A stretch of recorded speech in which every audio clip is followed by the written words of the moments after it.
രാവിലെ കാപ്പിക്ക് പുട്ടും ചെറുപയറും ആയിരുന്നു. അപ്പോൾ അതും കഴിച്ച് കഴിഞ്ഞപ്പോഴാണ് നമ്മുടെ എപ്പോഴും ഈ നമ്മുടെ വീടിനടുത്ത് കൂടി ഒരു വെളിച്ചം മീനായിട്ട് പോകാറുണ്ട് കേട്ടോ.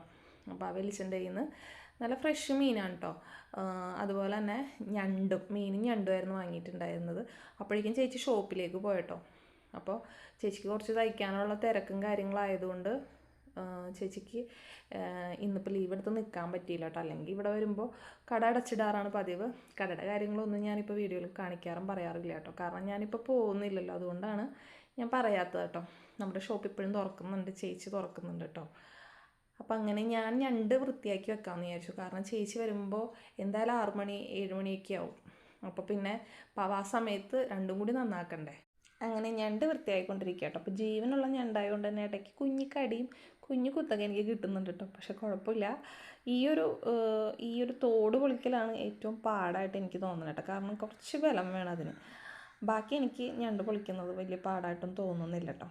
അപ്പോൾ എൻ്റെ വീഡിയോസ് കണ്ടിട്ടാണെന്ന് തോന്നുന്നു പലരും ഇങ്ങനെ പേഴ്സണലായിട്ട് കേട്ടോ, വീഡിയോസിൽ കമൻ്റായിട്ടൊന്നുമല്ല, പേഴ്സണലായിട്ട് ചിലരൊക്കെ ഇങ്ങനെ ചോദിക്കുന്നുണ്ട്, ചേട്ടൻ നോൺ വെജ് കഴിക്കുമല്ലേ?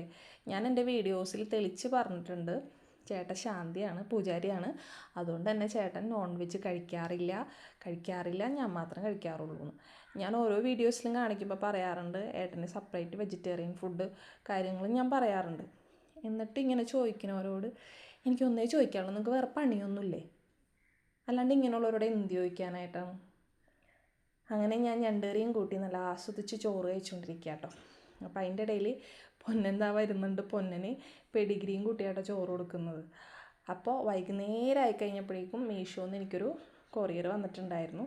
അപ്പോൾ ഒരു ബെഡ്ഷീറ്റ് ഓർഡർ ചെയ്തിട്ടുണ്ടായിരുന്നു കേട്ടോ. നല്ല അടിപൊളി സംഭവമായിരുന്നു കേട്ടോ. എനിക്ക് ഭയങ്കര ഇഷ്ടപ്പെട്ടു. 2 കുഞ്ഞ് പില്ലും അതുപോലെ തന്നെ 2 പില്ലോ കവറും പിന്നെ നല്ല വലിയ ബെഡ്ഷീറ്റായിരുന്നു കേട്ടോ. ഞാൻ എൻ്റെ ഫാമിലി കോട്ടാട്ടോ ഓർഡർ ചെയ്തിട്ടുണ്ടായിരുന്നത്.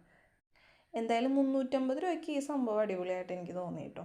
പിന്നെ ലൈറ്റ് കളറായതുകൊണ്ട് തന്നെ പെട്ടെന്ന് അഴുക്കൊക്കെ ആവാനുള്ള ചാൻസ് കൂടുതലാണ്. നല്ല ക്രീം കളറാണ്, അതുകൊണ്ട് തന്നെ കുട്ടികളൊക്കെ ഉണ്ടെങ്കിൽ പെട്ടെന്ന് അഴുക്കാവാനൊക്കെ ചാൻസ് ഉണ്ട് കേട്ടോ. പക്ഷേ സംഭവം എനിക്ക് ഇഷ്ടപ്പെട്ടു. അപ്പോൾ വീഡിയോ ഇഷ്ടപ്പെട്ടാൽ കൂടെ കൂടിക്കോ. അടുത്ത വീഡിയോ ആയിട്ട് നമുക്ക് കാണാം. അതുവരെ എല്ലാവർക്കും ബായ്.